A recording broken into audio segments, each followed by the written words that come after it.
क्या आप जानते हैं, महाभारत के युद्ध में ऐसा एक दिन आया जब अर्जुन नहीं थे और उनकी जगह युद्ध भूमि में कदम रखा उनके 16 वर्षीय पुत्र ने, जिसने सिर्फ आधा चक्रव्यूह भेदा था, लेकिन फिर भी वो लड़ता रहा, अकेला, अंतिम सांस तक। वो दिन था एक षड्यंत्र का दिन। एक जाल बुना गया था एक बहादुर बालक को खत्म करने के लिए, और उसी दिन रचा गया था इतिहास अभिमन्यु की वीरता का और कुरुक्षेत्र की सबसे दर्दनाक कथा का। क्या आप तैयार हैं जानने के लिए उस दिन का सच? अब मैं सुनाती हूँ एक ऐसी कहानी जो शौर्य, ममता और राजनीति का भयंकर मिलन थी। चक्रीय व्यूह का जाल। क्या आपने कभी महसूस किया है जब युद्ध के मैदान पर तलवारें नहीं, षड्यंत्र बोलते हैं? जब बाणों की बजाय शब्दों के वार अधिक घातक होते हैं? महाभारत का 13वां दिन, सूर्य अपनी रोशनी के साथ कुरुक्षेत्र के रक्तरंजित आकाश में उगा था और धूल से सने हुए योद्धाओं की आंखों में आज भय से अधिक भ्रम था। परंतु इस दिन की विशेषता केवल युद्ध नहीं थी। यह दिन था एक कुटिल षड्यंत्र का, एक ऐसा खेल जो राजनीति, युद्ध नीति और पुत्र प्रेम के सबसे काले रंगों से रंगा गया था।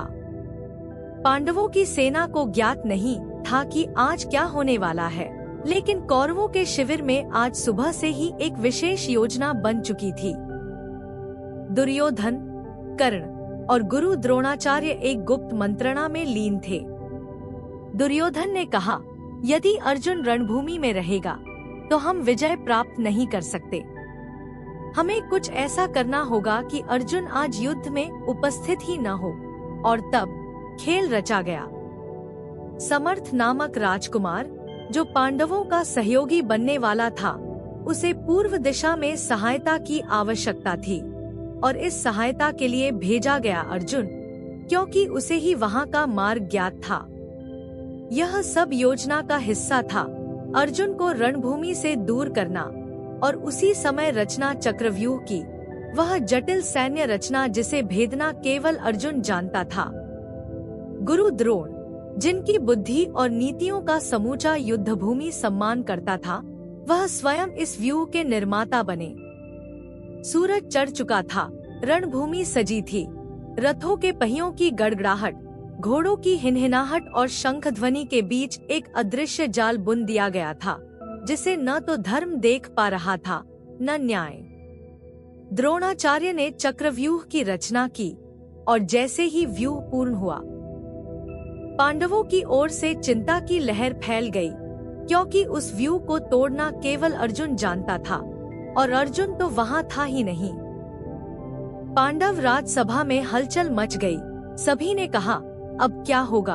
और तभी एक तेज, वीर, धैर्य से भरी आवाज आई, मैं जाऊंगा। वह था अभिमन्यु, अर्जुन और सुभद्रा का पुत्र।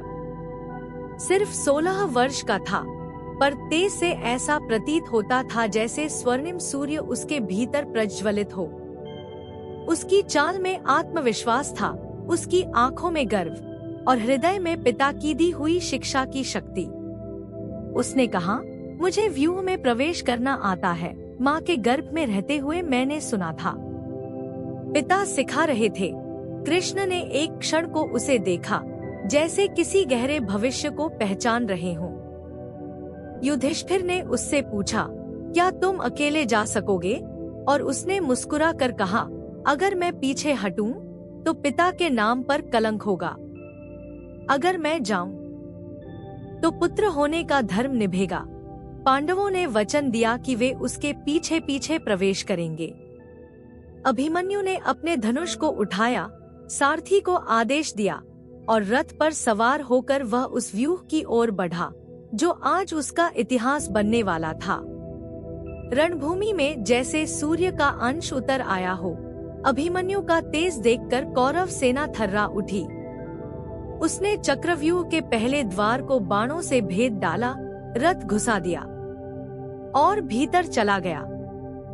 परंतु उसी क्षण पीछे जयद्रथ खड़ा हो गया और पांडवों को रोक लिया। वह वचनबद्ध था।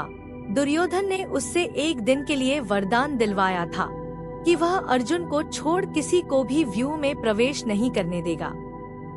पांडव रोक दिए गए। भीम का गुस्सा, शिखंडी का शौर्य, सब व्यर्थ था उस वचन के सामने। अब चक्रव्यूह के भीतर अकेला था अभिमन्यु। लेकिन क्या वह डरा? नहीं। उसने शत्रुओं को देखा और कहा, एक नहीं 100 आए, पर मेरा उत्साह नहीं रुकेगा।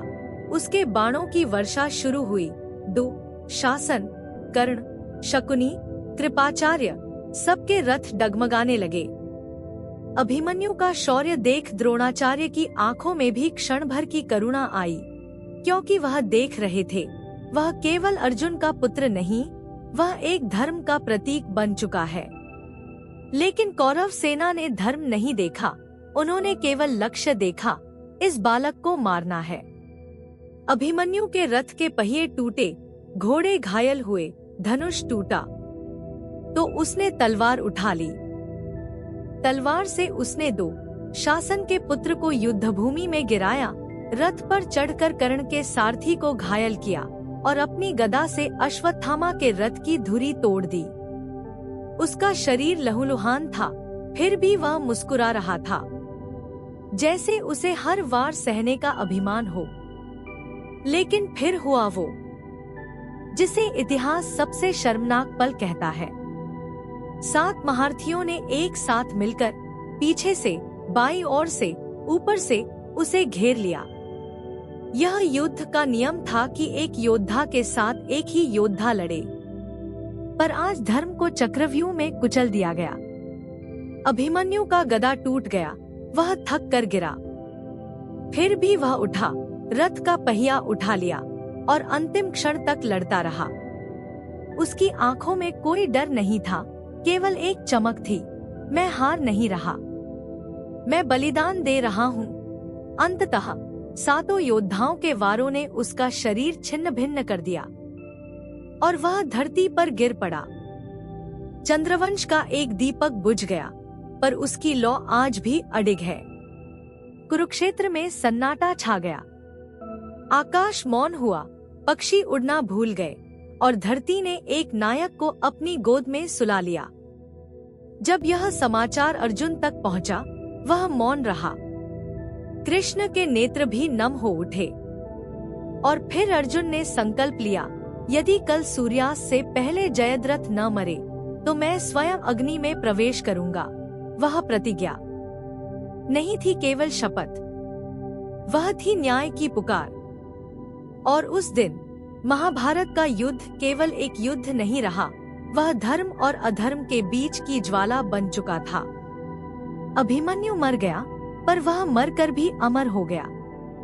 वह बन गया हर माँ के गर्भ में पलने वाले उस स्वप्न का प्रतीक, जो अपने धर्म के लिए मरने को तैयार हो। वह बन गया हर वीर युवक की प्रेरणा, हर युद्ध का प्रकाश। और चक्रव्यूह, वह रचना आज भी प्रतीक है उस राजनीति की जो धर्म का लहू पीती है। पर अभिमन्यु, वह प्रतीक है उस आत्मा का जो कभी झुकती नहीं, कभी डरती नहीं, कभी रुकती नहीं। कुरुक्षेत्र की धरती उस सुबह कुछ और ही बोली थी।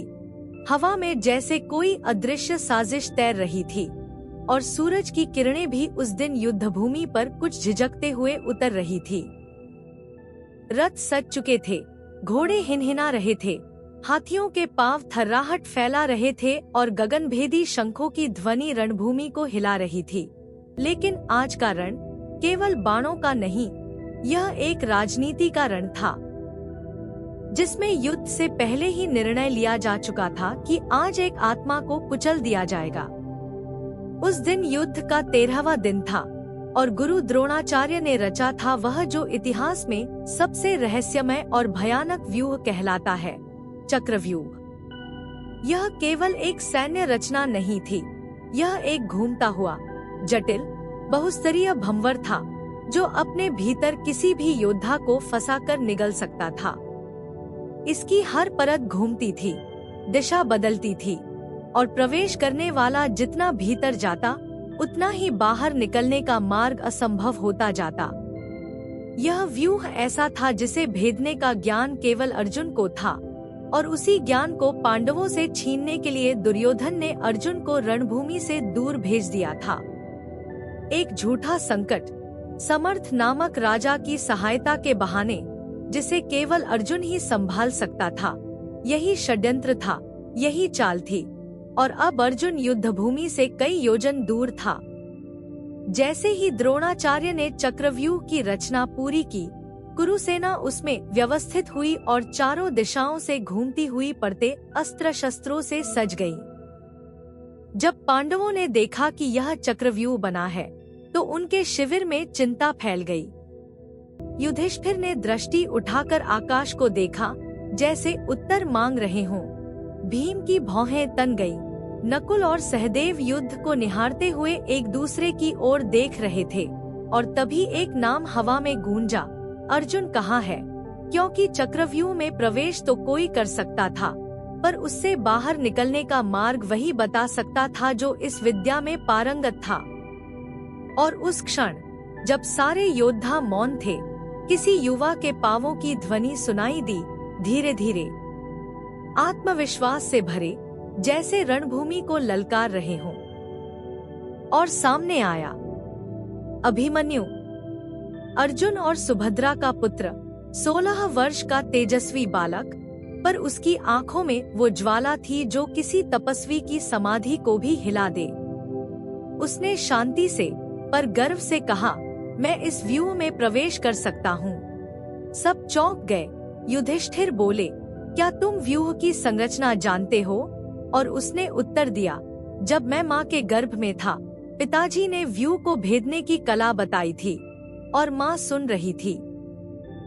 उन्होंने वह ज्ञान मुझे भी दिया। हालांकि अंतिम भाग माँ सुन नहीं पाई, सो मैं केवल भीतर प्रवेश का मार्ग जानता हूँ, बाहर निकलने का नहीं। सभा मौन हो गई। एक क्षण को समय भी थम गया।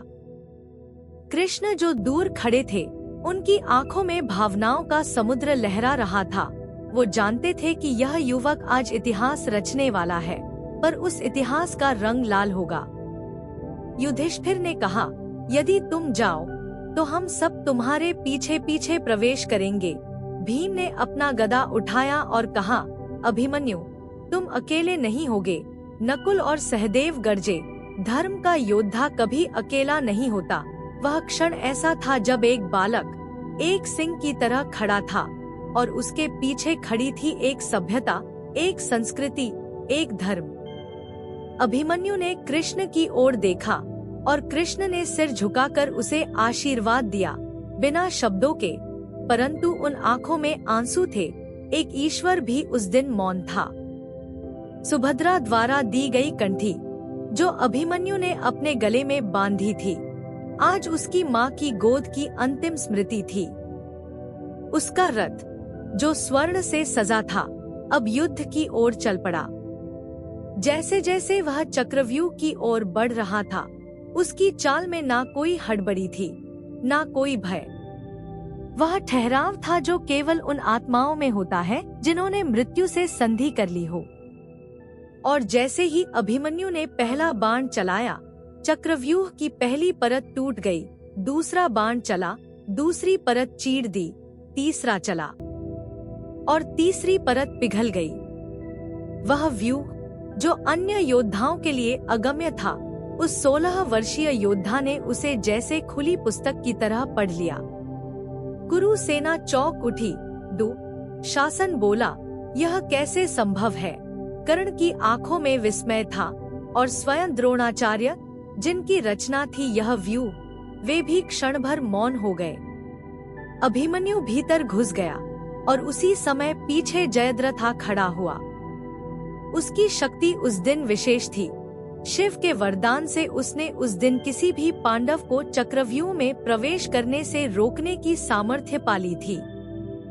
भीम ने गदा उठाकर ललकारा, हट जा मार्ग से जयद्रथ। लेकिन जयद्रथ अडिग रहा, जैसे कोई पत्थर बीच नदी के रास्ते अड़ जाए। शिखंडी ने बाण चलाया, नकुल ने रथ बढ़ाया, पर सब निष्फल।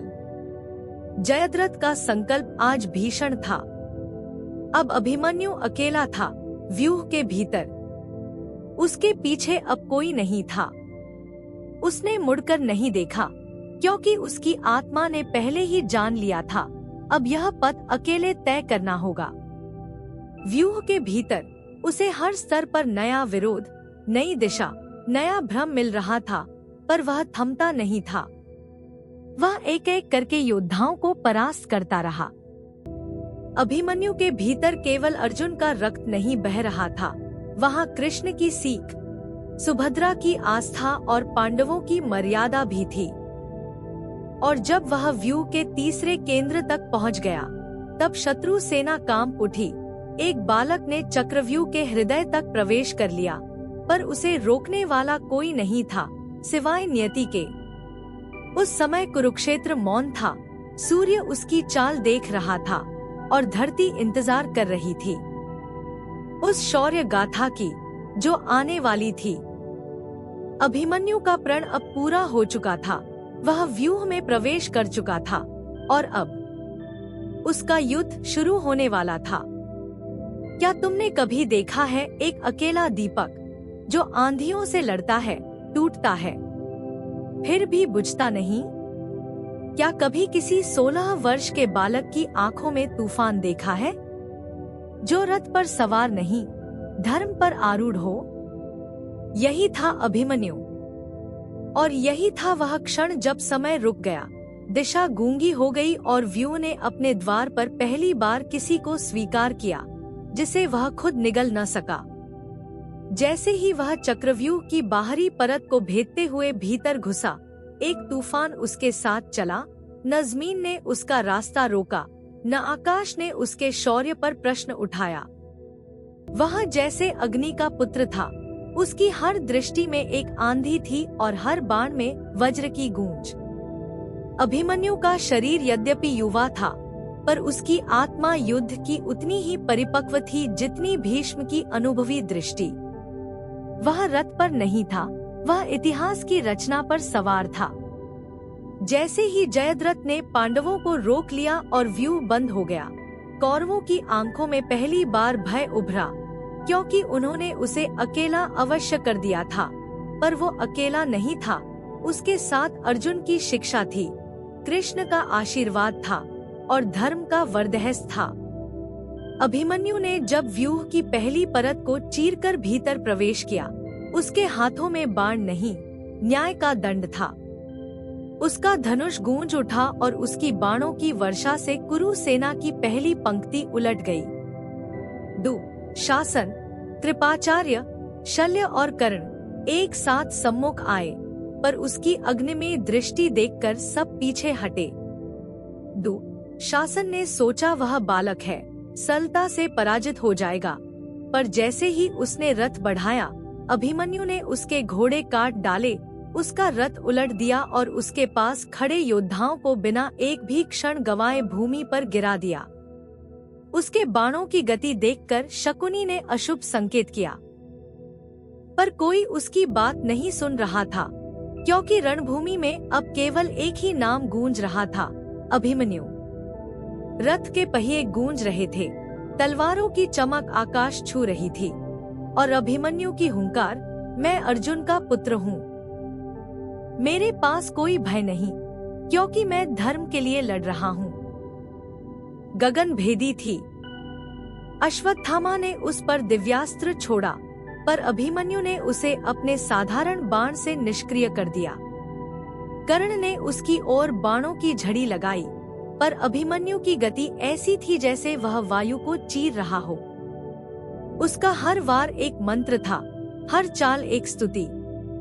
जैसे जैसे वह व्यूह के भीतर बढ़ता गया, कौरवों की सांसें टूटने लगी।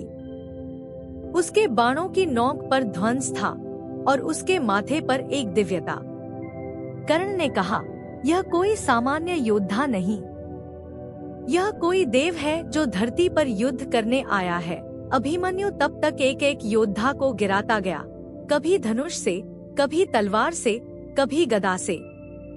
जब उसके सभी शस्त्र टूटने लगे, तब भी उसने युद्ध नहीं छोड़ा। उसने रथ का पहिया उठाया और वही पहिया बना उसकी अंतिम आशा।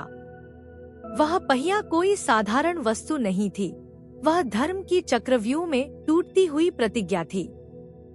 अभिमन्यु अब थकने लगा था, उसके शरीर से रक्त बह रहा था, उसकी सांसें भारी हो रही थी, पर उसकी आंखें तब भी बोल रही थी, मैं झुकूंगा नहीं, मैं रुकूंगा नहीं, मैं तब तक लड़ूंगा जब तक मेरी आत्मा मेरे शरीर में है।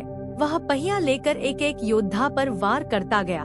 शल्य की ढाल टूट गई, कृपाचार्य का रथ उखड़ गया, कर्ण पीछे हट गया। यह दृश्य देखकर स्वयं द्रोणाचार्य के हाथ कांप उठे। यह वही बालक था जिसे उन्होंने कभी अज्ञात रूप से देखा था, और आज वही उन्हें उनकी रचना चक्रव्यूह में पराजित कर रहा था। लेकिन जब शस्त्र समाप्त हो गए तो पाप शुरू हुआ।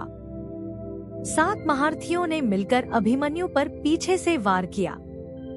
अश्वत्थामा ने उसकी पीठ पर बाण मारा, कर्ण ने उसके बाएं कंधे को लक्ष्य किया, कृपाचार्य ने उसकी जांघों को निशाना बनाया और फिर दुःशासन ने पीछे से आकर उसका रथ पलटा दिया। वह जमीन पर गिरा, पर उठ खड़ा हुआ। उसकी आंखें अब भी धधक रही थी। शल्य ने कहा, मर जा बालक, पर अभिमन्यु गर्जा, मौत मेरा अंत नहीं, तुम्हारा कलंक बनेगी। और फिर उन्होंने उसकी छाती पर एक साथ वार किए।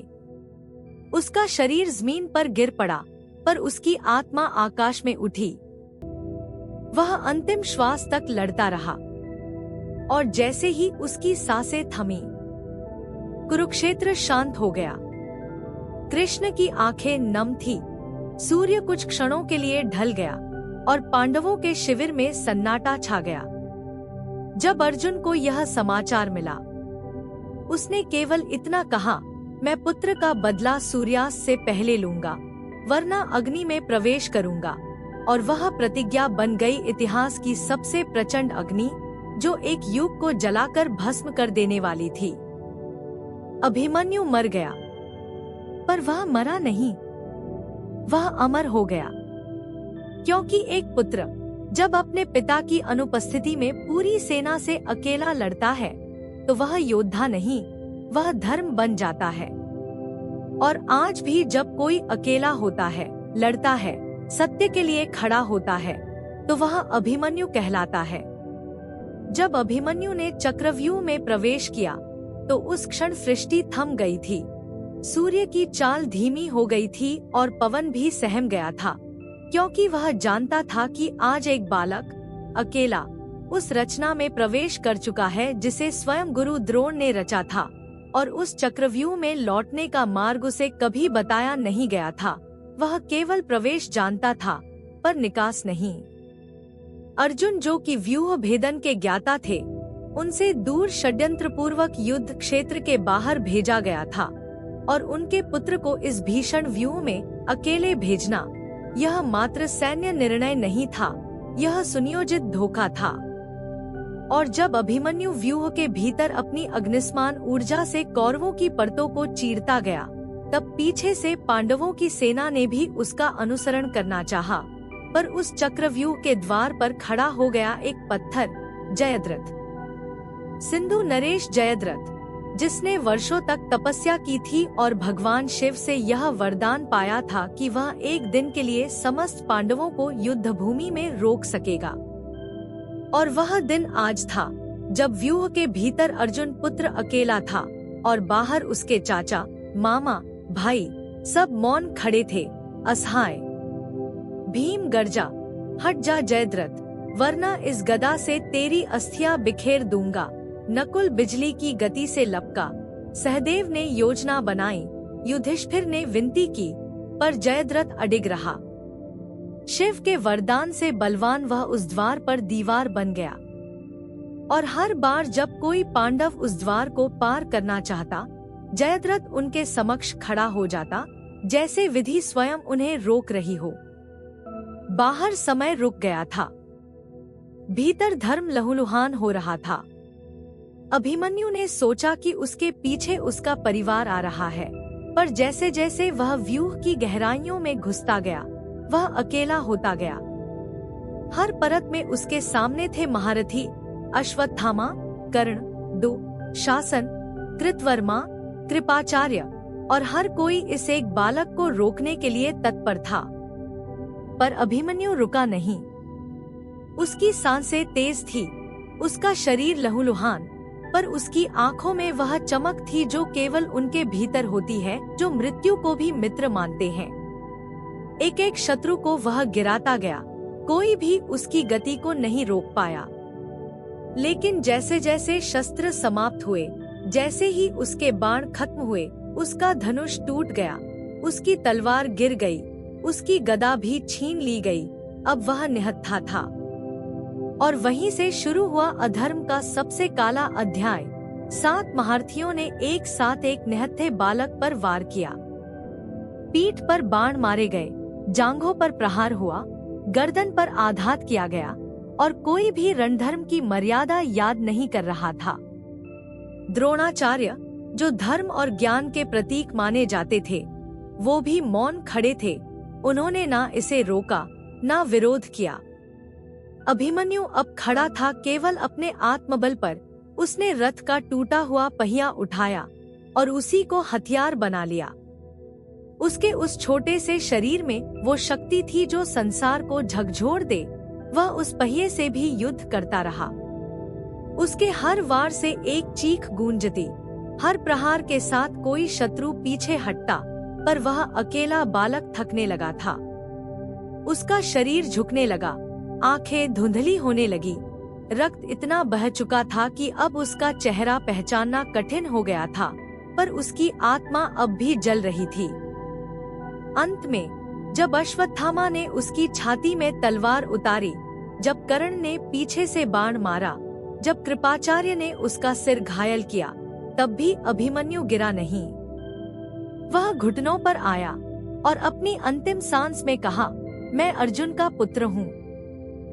मुझे मत समझना अकेला। मेरे साथ धर्म है, और धर्म कभी मरता नहीं।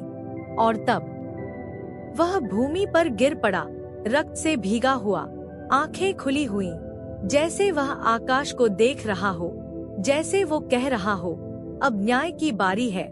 कुरुक्षेत्र सन्न हो गया। आकाश मौन था, पृथ्वी थर्राई, और जैसे ही यह समाचार अर्जुन तक पहुंचा, उनका शरीर कांप उठा, उनकी आत्मा दहाड़ उठी। उन्होंने प्रतिज्ञा ली, कल सूर्यास्त से पहले यदि मैं जयद्रथ का वध न करूं, तो मैं अग्नि में प्रवेश कर जाऊंगा। यह एक प्रतिज्ञा नहीं थी, यह काल की गूंज थी, समय की घोषणा थी कि अधर्म का अंत अब निश्चित है। और इस प्रकार जयद्रथ का धोखा केवल अभिमन्यु की हत्या नहीं था, यह स्वयं महाभारत का सबसे बड़ा दोष बन गया, जिसकी कीमत पूरी कौरव सेना को चुकानी पड़ी। अभिमन्यु भले ही उस दिन मारा गया, पर उसके बलिदान ने जो ज्योति जलाई, वह आज भी हर उस दिल में जलती है जो अकेले अन्याय से लड़ता है। जयद्रथ के उस धोखे की गूंज आज भी हर युग में सुनाई देती है, और अभिमन्यु का नाम युगों युगों तक अमर वीरता की मिसाल बना रहेगा। कभी कभी युद्ध का सबसे बड़ा शस्त्र होता है त्याग, और सबसे बड़ा पराक्रम होता है बलिदान। और उस दिन कुरुक्षेत्र में जो हुआ, वह केवल एक बालक का युद्ध नहीं था, वह धर्म और अधर्म की ऐसी टक्कर थी जहां एक ओर छल, संकल्प और षड्यंत्रों की दीवारें थीं, और दूसरी ओर सिर्फ एक अकेला 16 वर्षीय बालक खड़ा था, जिसने मृत्यु को ठुकराकर इतिहास के माथे पर अपना नाम जला दिया। चक्रव्यूह के भीतर हर परत में अभिमन्यु लड़ रहा था, न केवल अपने अस्तित्व के लिए, बल्कि उस मर्यादा के लिए जो पांडवों ने पीढ़ियों से संभाली थी। वह अकेला था, पर भीतर वचन की शक्ति थी, अर्जुन की दीक्षा थी, सुभद्रा का वात्सल्य था, कृष्ण का मौन आशीर्वाद था, और सबसे बढ़कर उसकी आत्मा में जलती हुई धर्म की लौ थी। जैसे जैसे उसके शस्त्र टूटे, वैसे वैसे उसका साहस चमकता गया। जैसे जैसे बाण खत्म हुए वैसे वैसे उसका विश्वास तीव्र होता गया, और जब रथ का पहिया ही शेष बचा तब भी वह पीछे नहीं हटा, बल्कि और ऊंचा खड़ा हुआ, जैसे कह रहा हो, अब मैं अकेला नहीं, अब मैं धर्म हूँ, न्याय हूँ, और यही मेरी अंतिम संज्ञा है। चारों ओर से उसे घेरने वालों में कोई उसका हमउम्र नहीं था, कोई उसके समान नहीं था। सब युद्ध के महारथी थे, वर्षों के अनुभवी, नीति और छली चालों के ज्ञाता। फिर भी अभिमन्यु की आंखों में जो प्रचंड था वह उनमें नहीं था। वो विश्वास जो केवल एक पुत्र को होता है, जिसने पिता के बिना ही पिता की महिमा ओढ़ ली हो। कुरु सेना एक एक कर टूटती जा रही थी, क्योंकि वह बालक कोई साधारण योद्धा नहीं था। वह चलते फिरते धर्म का प्रतीक बन चुका था। जब अश्वत्थामा, कर्ण, दुःशासन, कृपाचार्य, कृतवर्मा और शल्य एक साथ टूट पड़े उस पर, जब उन्होंने पीछे से वार किए, जब उसकी छाती को काटा गया, तब भी वह झुका नहीं। रथ का पहिया उठाकर उसने अपने रक्त से युद्ध भूमि पर आखिरी श्लोक लिखा, धर्म कभी अकेला नहीं हारता, वह हमेशा साथ छोड़ने वालों की परीक्षा लेता है। और वह गिरा, पर धूल में नहीं, उस शौर्य की ऊंचाई पर जहां केवल वे ही पहुंचते हैं जो अपने अंत को इतिहास बनाकर छोड़ते हैं। उसकी देह लहूलुहान पड़ी थी, आंखें अब भी खुली थी, चेहरा सूर्य की ओर उठा हुआ था, शायद उस सूर्य की ओर जो अगले दिन जयद्रथ के अंत का साक्षी बनने वाला था।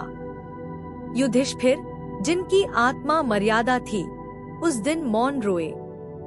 भीम, जो गदा लेकर पर्वत हिला सकते थे, उस दिन शून्य में ताकते रह गए। नकुल और सहदेव, जो युद्ध को सौंदर्य और तर्क से देखते थे, उस दिन एक मौन प्रतिज्ञा से बंध गए। और श्री कृष्ण, जो साक्षात धर्म के रथी थे, उन्होंने कुछ नहीं कहा, केवल आकाश की ओर देखा, जैसे किसी अव्यक्त वेदना को भगवान में विलीन कर रहे हों। और जब अर्जुन को समाचार मिला तो वह उस शांत समुद्र की तरह उठा, जिसमें अब ज्वालामुखी उबल रहा हो। उसके चेहरे पर आंसू नहीं थे, पर उसकी आंखें जैसे चेतावनी थी पूरे संसार के लिए। गांडीव कांपने लगा, पृथ्वी हल्की सी डगमगाई, और अर्जुन ने अपनी श्वास रोकी और कहा, यदि कल सूर्यास्त से पहले जयद्रथ का वध न करूं, तो मैं अग्नि में प्रवेश करूंगा। उस क्षण आकाश हिला, वायु गरजी और रेत तपने लगी, क्योंकि यह प्रतिज्ञा नहीं थी, यह युग परिवर्तन की घोषणा थी। अब युद्ध केवल भूमि पर नहीं, नियति के विधान में होने वाला था। अभिमन्यु की मृत्यु एक व्यक्ति का अंत नहीं, बल्कि एक काल की शुरुआत थी, क्योंकि एक पुत्र की चिता से उठेगी वो ज्वाला जो अधर्म को भस्म कर देगी। और तभी, जब सब मौन थे, जब सारी सेना स्थिर थी, तब रात्रि की हवाओं में अभिमन्यु की आत्मा की वह फुसफुसाहट गूंजी, मैं नहीं मरा, मैं हर उस दिल में जीवित हूँ जो अन्याय के विरुद्ध अकेला खड़ा होता है। उस दिन सिर्फ एक योद्धा नहीं गिरा, उस दिन धर्म की गोद से उसका सबसे उजला दीपक छीन लिया गया था। अभिमन्यु, वो जो रथ के पहिए से भी युद्ध करता रहा, वो जो अकेला चक्रव्यूह को ललकारता रहा, उसका बलिदान न केवल एक पिता को टूटने वाला था, बल्कि एक युग को जलाने वाला। और जब अर्जुन ने यह सुना, उसकी आंखों में ना आंसू थे, ना शब्द, बस एक वाक्य, कल सूर्यास्त से पहले जयद्रथ मरेगा, नहीं तो अर्जुन अग्नि में प्रवेश करेगा। अगला दिन अब केवल एक युद्ध नहीं, अब वो न्याय की अग्नि थी, जिसमें अधर्म जलने वाला था। अगले एपिसोड में अर्जुन की प्रतिज्ञा, सूर्यास्त से पहले न्याय। तैयार रहिए, क्योंकि अगला सूरज किसी के अंत की घोषणा करने वाला है।